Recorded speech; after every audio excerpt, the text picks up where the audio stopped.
Boa noite, Brasília, boa noite, Brasil, boa noite, Além Brasil. São 19 horas 21 minutos, horário de verão e horário daqui de Brasília. Estamos no ar mais uma vez com o nosso encontro semanal, hoje exclusivamente na quarta-feira, com seu programa TV Bancários.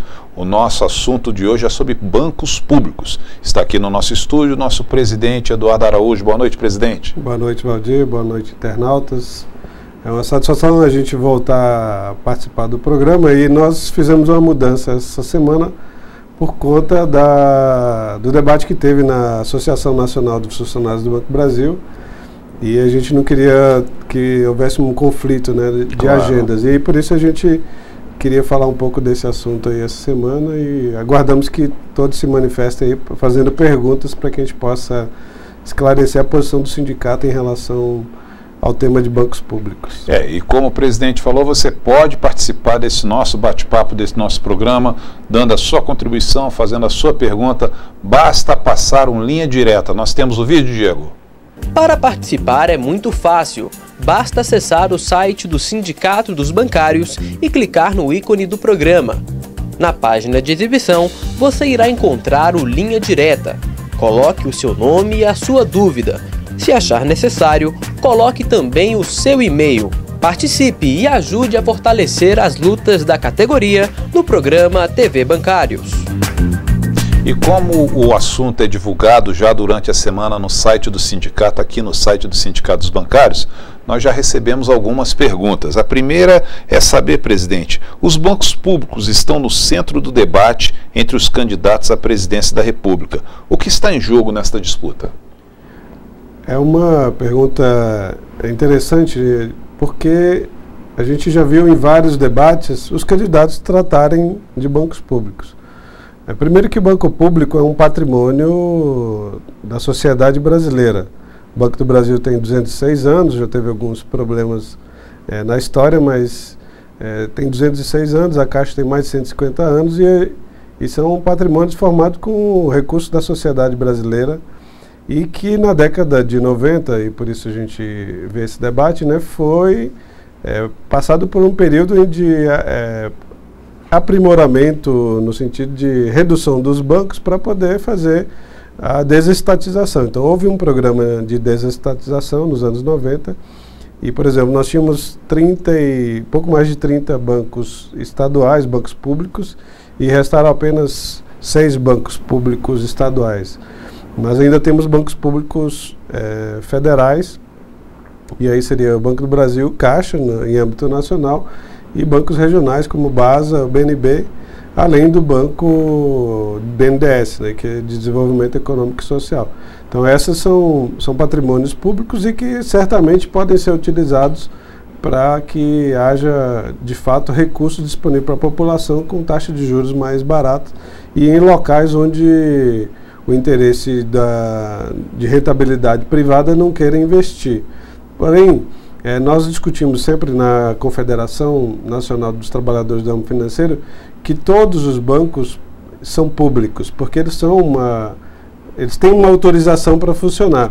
E qualquer banco que, por exemplo, quebre, você vai ter um problema no sistema financeiro.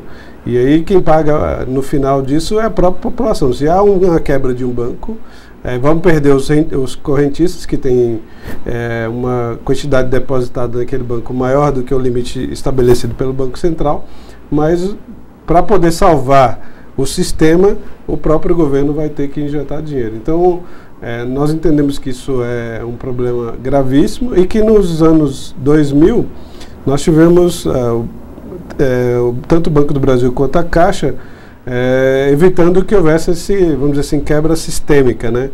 Primeiro foi no caso do Pan-Americano e também no Banco Votorantim, que foram tanto o Banco do Brasil e a Caixa, né, pegaram esses bancos e compraram parte para que o sistema não fosse...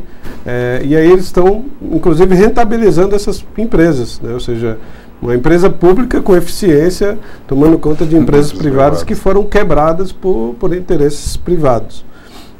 Além disso, também, o Banco do Brasil adquiriu o Banco Nossa Caixa, que era do governo... de Minas Gerais. Não, de São Paulo, né? Então, o governador de São Paulo não tinha mais interesse em manter o segundo banco público, o Banespa já tinha sido vendido, e aí venderam também a nossa Caixa. E o Banco do Brasil entrou com uma oferta e adquiriu esse banco e manteve todos os empregos, né? Não só teve o aporte de clientes, que em determinado momento poderia ter uma sombra, clientes sendo cliente do Banco do Brasil e da nossa Caixa ao mesmo tempo. Então havia aí uma possibilidade de sombra e não ter uma rentabilização disso, mas todos os empregados do Banco Nossa Caixa estão hoje no Banco do Brasil sem nenhuma demissão. Então, quando a gente observa esse debate hoje, ele é um trunfo na mão de quem diz que não se pode vender, porque na década de 90 houve o interesse de quem governava o Brasil, na época Fernando Henrique Cardoso, de desestatizar e de vender o patrimônio público. Então, por aquela situação que nós vivemos nos anos 90, o debate hoje é muito rico, né, interessante, mas que muita gente que é nova, que entrou no banco depois dos anos 2000, não tem a menor consciência do que foi a década de 90, né, com suicídios. E essa pergunta veio agora aqui, inclusive nós estávamos conversando nos bastidores aqui, eu e o presidente. Eu tenho uma filha de 19 anos de idade, que a gente estava conversando, que ela não viveu esse período. E culminou dessa pergunta também que chegou. Para os bancários que não viveram esse período, qual foi o tratamento dispensado aos bancos na era FHC? Eu já estava no banco desde 86. No Banco do Brasil, né? No Banco do Brasil. Então, depois dos anos 90, quando até o Fernando Collor atingia uma linha de dizer, vamos caçar os marajás. Então, o funcionalismo público eram os marajás daquele momento. Claro. E aí depois veio o Fernando Henrique, depois do Itamar, que também já teve um problema no próprio estabelecimento do Plano Real. Já houve uma redução de em torno de 10 a 15 mil bancários do Banco do Brasil naquele momento. E eles se falavam muito em profissionalização, mas na verdade era uma redução gradativa do emprego, e a gente teve um programa de qualidade total, teve um novo rosto, teve uma série de... E na Caixa Econômica nós tivemos inclusive um grupo grande, que a gente vinha buscando que a Caixa fosse enquadrada como bancários, porque antes eles eram considerados como empregados públicos. E até hoje eles utilizam esse nome de empregados, né? Então, aí eles tiveram reconhecimento como bancários e numa determinada greve, vários funcionários foram demitidos ali no início dos anos 90 e a gente teve que trabalhar muito. Então, já no Fernando Collor a gente teve um ataque brutal, na época do Itamar também nós tivemos já um início de redução com esses programas de profissionalização, que eram na verdade um programa de redução de quadros. E na época do Fernando Henrique a gente teve o que foi chamado de RH 008 e de um programa de demissões voluntárias, onde, isso no Banco do Brasil, no RH 008 na Caixa, onde as pessoas eram enquadradas para serem... Claro. Pedir a demissão, ou seja, você está enquadrado para pedir demissão. E no Banco do Brasil foi um programa de elegibilidade, ou seja, você está elegível para ser demitido. E, de forma democrática, mandava um número de corte, sem nenhum estudo técnico, sem nada, e colocaram assim, olha, essa agência precisa reduzir em tantos postos, faça do seu jeito, o seu gerente. Aí, para ser mais cruel, alguns gestores, né, achando que eram donos do banco. Alguns desafetos desses gestores eram os primeiros escolhidos. Eles colocavam o marido, já que a pessoa não tinha interesse de se demitir, né, para poder virar um empreendedor, que todos quebraram, todos os empreendedores daquele momento quebraram. Imagino. Porque receberam uma bolada para poder sair do banco, parte do fundo de pensão, deixaram uma parte no fundo de pensão e sacaram aquela que era depósito deles. E aí eles tentaram até empreender e quebraram todos. Alguns até fizeram concurso novamente e entraram no banco depois dos anos 98. Só que esses que eram elegíveis, então, quando a pessoa não pedia para sair, depois veio um PAQ, um Programa de Adequação do Quadro. Veio o PDV, depois o PAQ. Quem não saiu no interesse de pegar um dinheiro e montar alguma coisa e se quebrar depois, que sabia que não tinha condições de ser empreendedor num cenário de recessão, aí foi escolhido posteriormente, né? Então, o que os gestores faziam? Eles pegavam a mulher, mandavam para um lugar e o marido para outro. Assim, que tinham pessoas que se conheciam no banco e que se casaram, claro, e viviam no interior de forma até harmônica, mas a maldade era tão grande que se fala assim, olha, vocês vão ter que pedir para sair, né? Acho que o Tropa de Elite foi baseado no PDV e no PAQ lá dos anos 90. O terror foi tão grande, e eu ia finalizar na pergunta anterior, dizendo que nós tivemos em torno de 30 suicídios consumados, fora os que tentaram e não claro, conseguiram. Então foi o pior momento, né, da vida profissional no Banco do Brasil, e eles chamavam que aquilo era ótimo, né? Estava profissionalizando, era empregabilidade, né? Você é o dono conceituavam como do seu tal emprego e você tem que ser o dono da empresa. E para isso você tinha que, inclusive, se desfazer dos seus colegas de trabalho. Quem viveu aquilo sabe que a gente procurava defender principalmente as mulheres e as mais velhas, porque eram pessoas que estavam muito sensibilizadas, afastadas de sua família. Época realmente tétrica. Então, aquele momento não dá para descrever. Acho que pegar um testemunho, fazer um documentário com algumas pessoas que passaram por aquele momento, talvez consiga sensibilizar um pouco mais do que a gente falar aqui sobre isso. Mas os novos funcionários do banco já entraram numa outra situação, onde a gente tem feito greve em todos os anos e não há uma demissão, não há uma retaliação. Houve algum processo um pouco diferente aí no Banco do Brasil nos últimos períodos, que a gente tem que combater, seja em qualquer governo. Claro. É a questão de retalhar quem entrou na justiça para requerer um direito que é burlado pela empresa.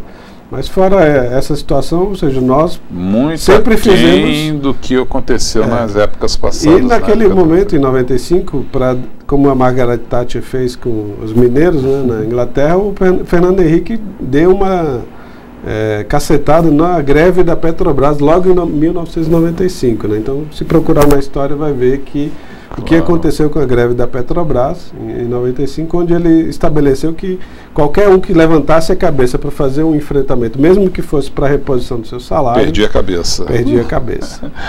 São 19h33, horário de verão, horário aqui de Brasília. Você pode fazer a sua contribuição, participar dessa entrevista. Hoje nós estamos falando sobre bancos privados. Quem está aqui comigo é o presidente dos sindicatos bancários, Eduardo Araújo. Bancos públicos, desculpe. Só errei 100%. Presidente, chegou aqui mais uma pergunta. Neste contexto, como o sindicato viu as declarações do ex-presidente do Banco Central, Armínio Fraga, a respeito do Banco do Brasil, da Caixa e do BNDES? Não houve uma falha na sua afirmação, porque, como eu disse também, para nós todos os bancos deveriam ser públicos, né? Não sou capital privado, mas a função não errei pública. 100%, então. Então você errou uns 10%. Uns 10%. Mas a questão do Armínio Fraga, é interessante que o Armínio Fraga tem uma concepção, e ele era assessor do Jorge Soros, então ele é professor, mas ele tem lado. Ele tem um lado que é do rentismo, do capital financeiro. Então, o que ele propõe para que a gente tenha uma livre iniciativa é que, na nossa leitura, pode ser que ele queira desdizer o que ele falou, mas é que ele estava falando para um grupo de investidores fora do Brasil e dizendo que essas empresas não são interessantes para a sociedade, porque aí teria que deixar tudo na mão de empresários banqueiros privados. Claro. Porque quem é que controla um banco privado? Ninguém, né? Quanto maior for o lucro, melhor. E dessa forma, o que ele pensa é que, naquele momento, né, um ano atrás, ele falava que não sabia o que sobraria desses bancos. E se evidentemente é o mesmo programa, é o mesmo partido, é o mesmo programa de desenvolvimento que eles tinham na década de 90, que eles acham que era o must, né? A melhor coisa do mundo era o que eles... e o Plano Real não foi no Fernando Henrique, ele era o ministro da Fazenda. Quem implantou e teve a coragem foi o Itamar Franco. Então, Fernando Henrique não é o pai da criança, né? Ele apenas executou uma política do governo Itamar. Do governo Itamar. Mas eles trabalharam com a redução do Estado. Que era o vice de Collor na época. Exatamente. Isso. E aí a redução do Estado, ela pressupõe que você também não tenha a interferência do Estado na economia. Como o Banco do Brasil e a Caixa e o BNDES intervêm na economia para poder financiar atividade privada com taxa de juros menor, o BNDES que tem maior capital para esse tipo de situação, e o Banco do Brasil e a Caixa atendem o varejo também reduzindo taxa de juros, ele faz uma concorrência com os bancos privados, porque no Brasil, é diferente de outras partes do mundo, inclusive dos Estados Unidos, que é o espelho para muita gente, onde lá não existem bancos nacionais. Certo. Né? Então lá existem bancos regionais, bancos locais, e que é muito pulverizado. Apesar do Brasil ter mais de 150 bancos, os 6 maiores bancos, incluído o Banco do Brasil e a Caixa, detêm mais de 85% de todo o mercado. Imagina se esses 85% estivessem exclusivamente na mão de bancos privados. Então, hoje o que a gente paga de taxa de juros e spreads altíssimos seria muito maior. Então, sem a competitividade dos bancos públicos, e sem eles estarem atrapalhando o que o Armínio Fraga entende, talvez isso aqui fosse um paraíso para o rentista. Claro. Né? Porque se ele tem dinheiro aplicado nos Estados Unidos rendendo 2% ao ano, por que ele não traria para cá rendendo 2% por semana? Muito mais válido. Então é evidente que ele atrairia capital para cá, capital especulativo, porque qualquer espirro fora do Brasil, eles sairiam daqui. Então é importante que a gente desenvolva o mercado de capitais local, né, não com dinheiro de especuladores de fora, e que se tenha uma taxa de retorno mais razoável. Né? O Banco do Brasil, por exemplo, a gente compreende que o Banco do Brasil está com uma taxa de retorno muito alta, e esse retorno está voltando para o próprio Tesouro para financiar a economia não, outros programas sociais. Mas a gente entende que isso não está, o Banco do Brasil pode reduzir a sua taxa de juros, pode atender melhor a sua população e contratar mais funcionários, porque se a gente considerar, nós tivemos uma redução brutal até o ano 2002, vamos dizer assim, em torno de 70 mil funcionários do Banco do Brasil. Hoje tem 115 mil. A Caixa saiu de 50 e poucos para hoje 100 mil. Então, assim, houve uma ampliação e houve um crescimento desse banco. Claro. E a gente sabe que a população ainda está sendo mal atendida, seja no banco público e banco privado. Mas a estratégia e o que o Armínio falou era que haveria uma redução do papel desses bancos. Se há uma redução, certamente a gente teria um problema maior nessa concentração bancária no Brasil. Não é uma leitura muito difícil, não. São 19h39. Nós vamos fazer um breve intervalo comercial. Daqui a pouco voltaremos. Aproveite esse tempo, mande a sua contribuição, mande a sua pergunta. O tema hoje é bancos públicos. Quem está aqui conosco é o presidente Eduardo Araújo, presidente dos sindicatos bancários. Segue comercial, Diego.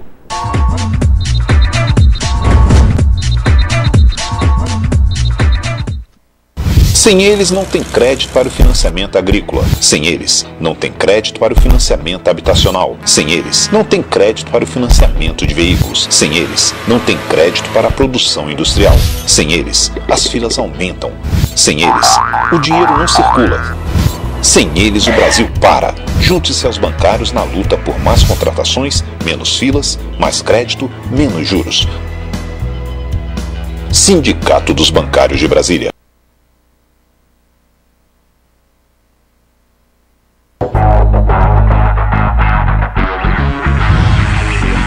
O sindicato lançou no último dia 15 seu novo portal na internet. São muitas novidades para os bancários e bancárias. Além do layout e conteúdo que valorizam as imagens de capa em 3 tamanhos diferentes, foi desenvolvida uma versão exclusiva para celulares, o que mantém os trabalhadores cada vez mais conectados com a entidade. Outra novidade é que o site passa a ganhar a denominação de portal. Assim, funciona como aglomerador de uma série de outros sites ou subsites dentro e também fora do domínio do portal. Você, trabalhador, também possui acesso a TV Bancários no menu do topo do site, além dos acordos coletivos e dos principais informativos produzidos pelo sindicato. Acesse o portal e confira as novidades tanto pela internet quanto pelo celular.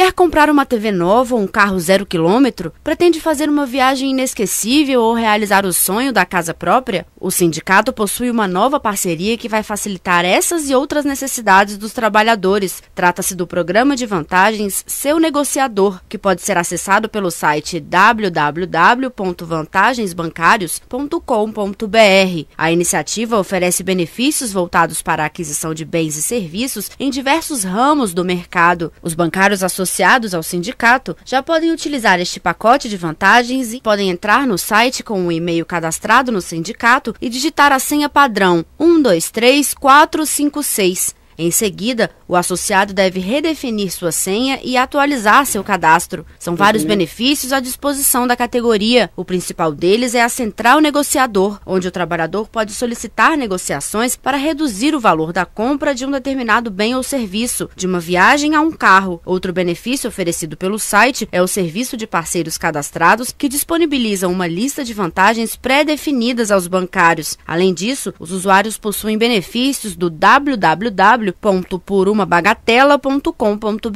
um site de e-commerce que também oferece aos associados produtos com descontos. Entre as vantagens está o serviço de classificados, em que os bancários têm acesso tanto aos bens e serviços cadastrados por outros usuários, quanto à possibilidade de registrarem o próprio anúncio gratuitamente.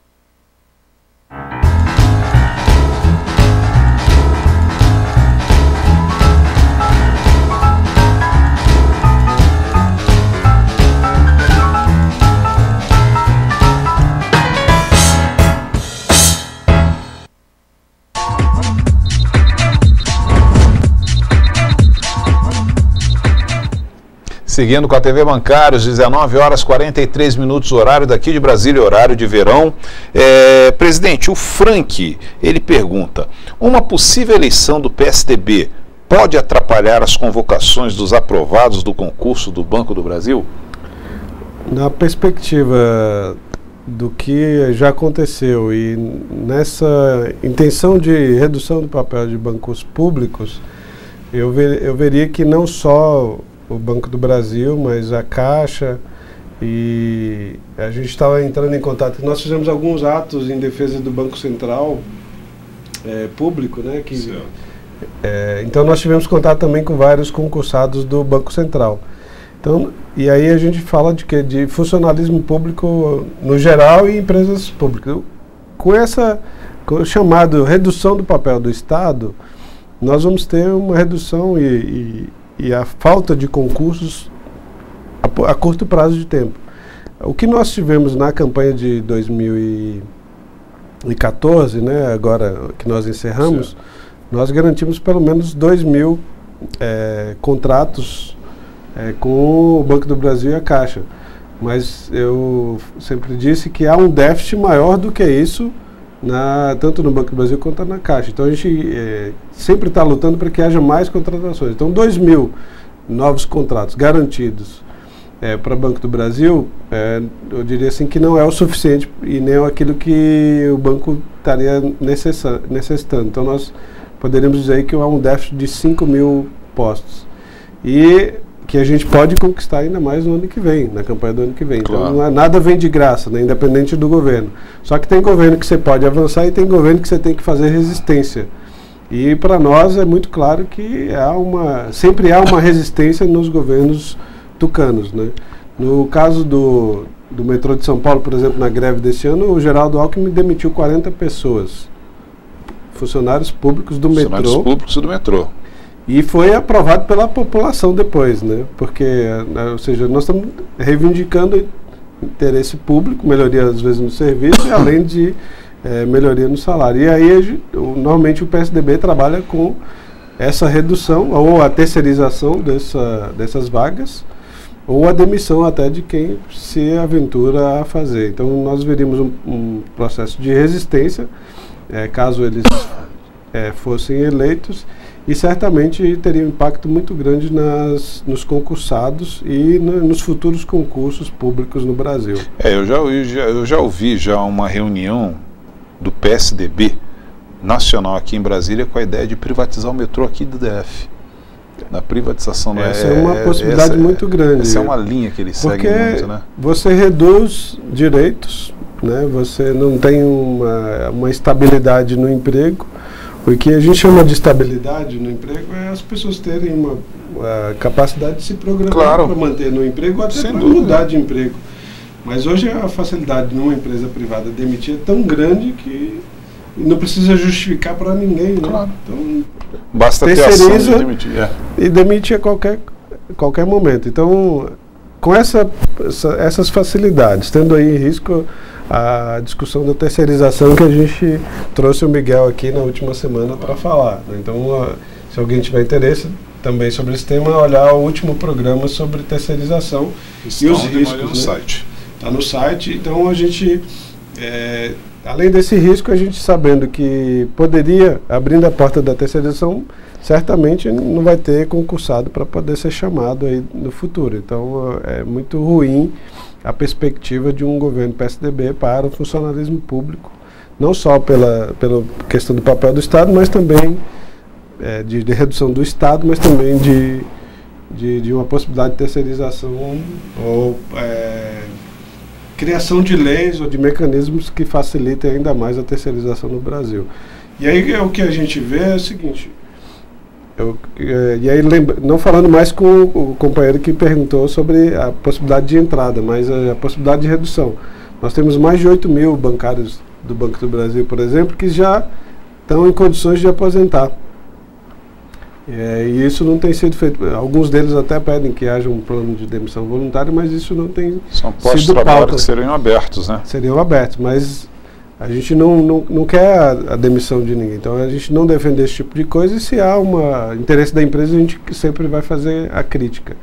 Mas eles poderiam ser, num governo mais liberal, certamente não precisaria perguntar, olha, não tenho interesse mais de você aqui, e então pode pegar suas coisas e ir embora. Então não é terrorismo, isso é o que a gente já viveu na pele, que a gente está falando para vocês que pode acontecer, né? E por isso a gente não defende esse tipo de proposta, e nem quem traz esse tipo de proposta para a sociedade brasileira. Ok, presidente, o que o sindicato destacaria como fundamental na atuação dos bancos públicos diante da crise internacional? Nós tivemos efeitos da crise em 2008 e 2012, né? E até hoje, só que o capitalismo vive de crises. E aí você poderia ter um encolhimento dos bancos públicos naquele momento, assim como os bancos privados fizeram. Eles retiraram o crédito da praça, aumentaram a taxa de juros, o Banco Central aumentou o compulsório, e aí o governo, numa linha inteligente, foi reduzindo a taxa de juros, né, até determinado ponto. Mas o Banco Central voltou a fazer um combate à inflação com o remédio do aumento da taxa de juros. Mas em contrapeso, aí o Banco do Brasil e a Caixa aumentaram a fatia de mercado, porque como os bancos privados, diante da crise, falaram, não vou emprestar não, porque o risco de inadimplência é muito alto. Só que nós acompanhamos esses índices de inadimplência durante todo esse período, e eles se mantiveram estáveis. Ou seja, a população que pega pouco dinheiro, ela também não dá um tombo. Então a pessoa quer manter seu nome limpo e vai fazendo, ou rola dívida, ou acerta, faz algum ajuste aqui ou ali, para poder consumir. E aí houve um consumo interno, houve um direcionamento do crédito para consumo, para que se pudesse manter inclusive os empregos dos outros, né? Não adianta você ter um grupamento da sociedade que está indo muito bem se o outro não está. Infelizmente os empresários pensam o contrário, se eles forem muito bem, o resto não importa. E aí a gente entende que bancos públicos podem ser utilizados como, nesse momento aí, como agentes anticíclicos, ou seja, eles não vão na mesma linha de quem tem interesse de ganhar muito, e aí reduziram os seus spreads, reduziram taxa de juros, e ampliaram o crédito e aumentaram inclusive o número de clientes, né? Isso é um problema que a gente precisa melhorar, é o atendimento da população. Já falei isso, mas é interessante a gente sempre frisar que a gente quer mais funcionários para poder melhorar o atendimento. Não são as máquinas que os bancos acham que estão aí que vão melhorar. Mas os bancos públicos, então, têm esse papel e eles podem, inclusive, crescer, como cresceram na crise. E é importante que o governo olhe para esses bancos como um agente de desenvolvimento. E aí a gente vê alguns, poderia citar aqui algumas coisas, né? A questão do FIES, né? Do PRONAF, do Minha Casa Minha Vida, de obras de infraestrutura. Então tudo isso aí, como o retorno é de longo prazo e as taxas de juros têm que ser menores, então se não houvesse bancos públicos, claro, certamente a gente não teria a iniciativa privada fazendo isso. O que a iniciativa privada gosta?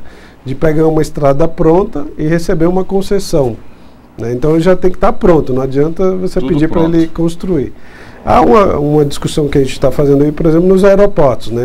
Onde foram feitas concessões, mas há uma obrigação de construir e de melhorar a questão dos aeroportos. E aí o que a gente sempre reivindica, e a gente vai estar lutando sempre, é que todos os créditos do BNDES, do Banco do Brasil e da Caixa, e também as reduções de impostos que são feitas para redução de IPI, por exemplo, elas têm uma contrapartida social e a contrapartida de emprego também. Ou seja, quem pegar esse dinheiro tem uma obrigação de manter empregos, claro, e tenha também a preocupação com o ambiente e com outras condições que a gente tem que ter no Brasil. Então, não adianta só dar o dinheiro e não exigir nada. Então, acho que os bancos públicos têm que estar disponíveis para fazer essa oferta, mas também de exigir dos empresários também a contrapartida social.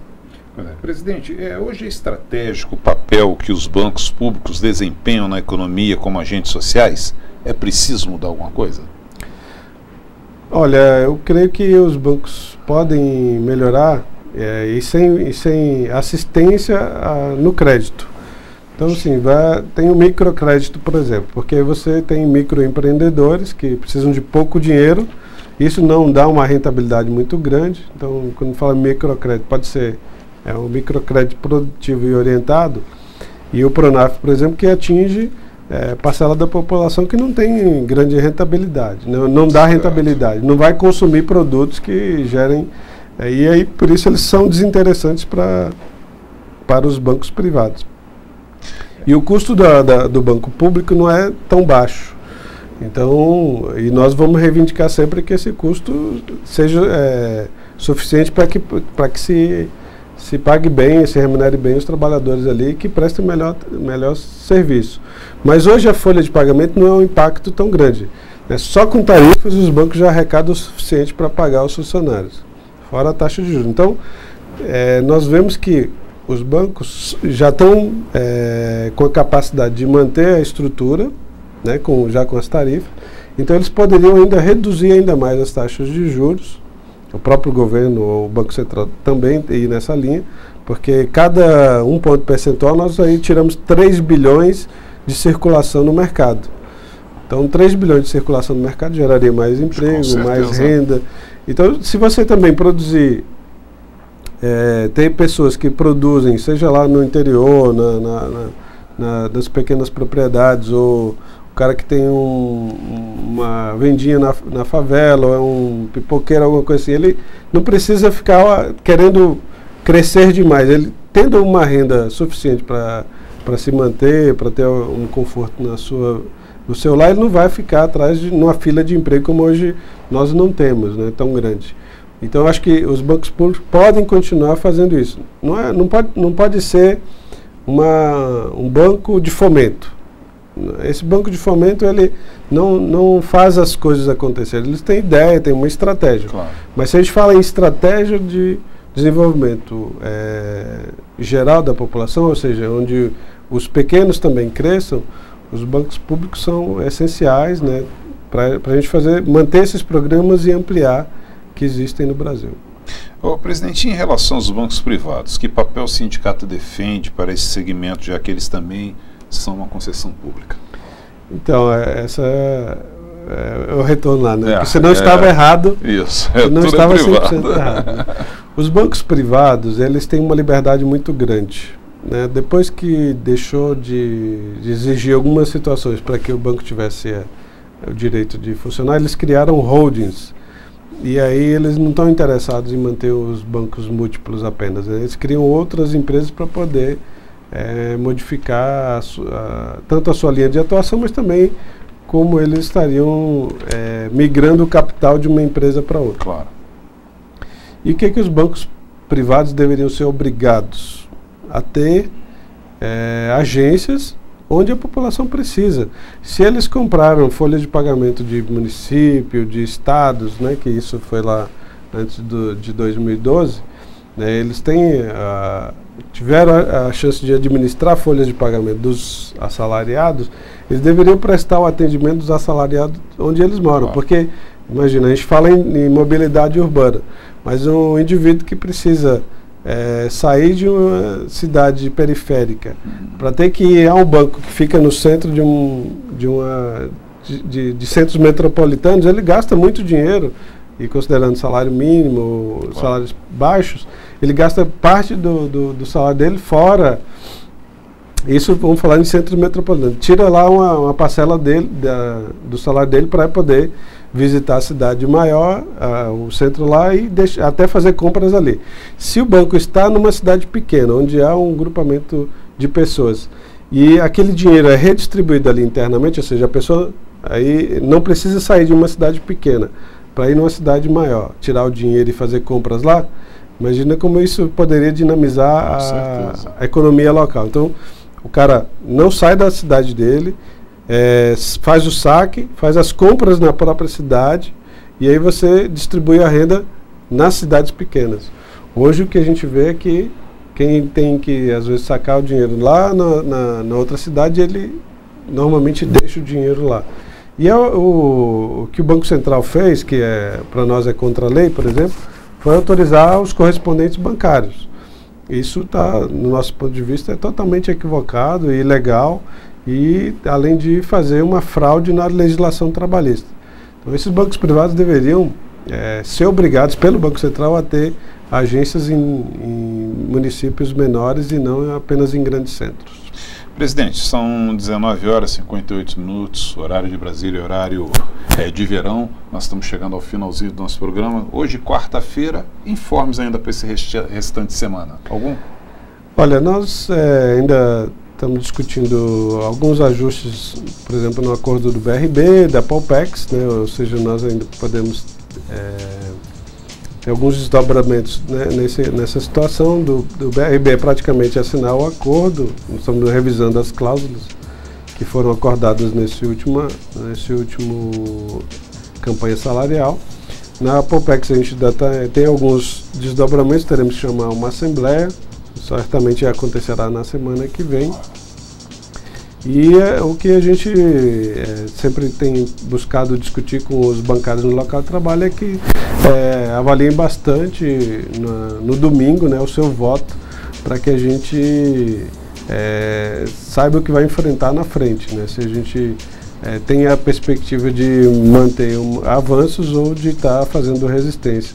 O sindicato vai estar sempre do lado do trabalhador e vai lutar, independente do governo, seja ele de direita ou de esquerda, ou lutar sempre para manter e melhorar os benefícios, o salário, as condições de trabalho.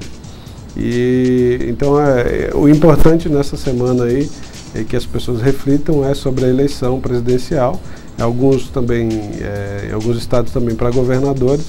No caso de Brasília, a gente tem aí o BRB público, né, e a gente sempre fez a luta no Sindicato dos Bancários para que se mantenha o BRB público.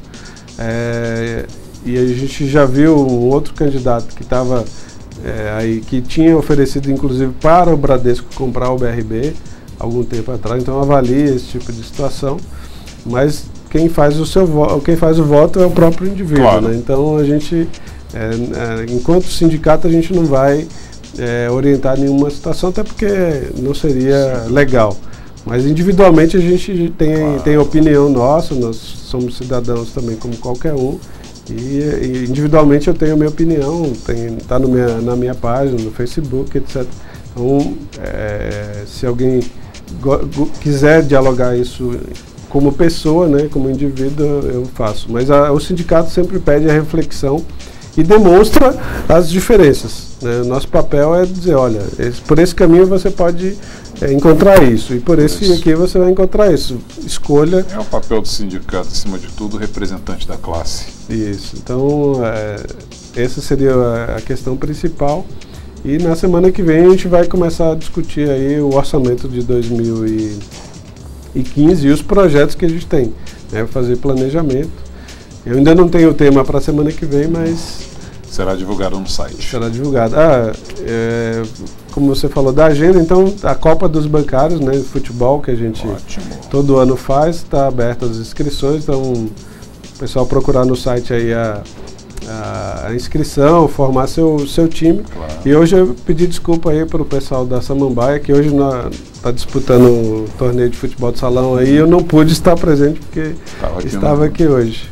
Ok, eu agradeço muito a presença do nosso presidente Eduardo Araújo, agradeço também a nossa equipe técnica aqui dentro, o Davidson, lá fora, o Diego, a assessoria do Eduardo Araújo, o Renato, mas agradeço principalmente a você que participou, que contribuiu, que enviou a sua pergunta. Lembrando que na próxima segunda-feira, impreterivelmente, 7h30, horário de Brasília, horário de verão, nós temos esse novo encontro aqui com a TV Bancários, assunto esse a ser dissertado, a ser divulgado no site agora esse restinho de semana. Tenham todos um ótimo resto de semana, bom voto, domingo tamo junto.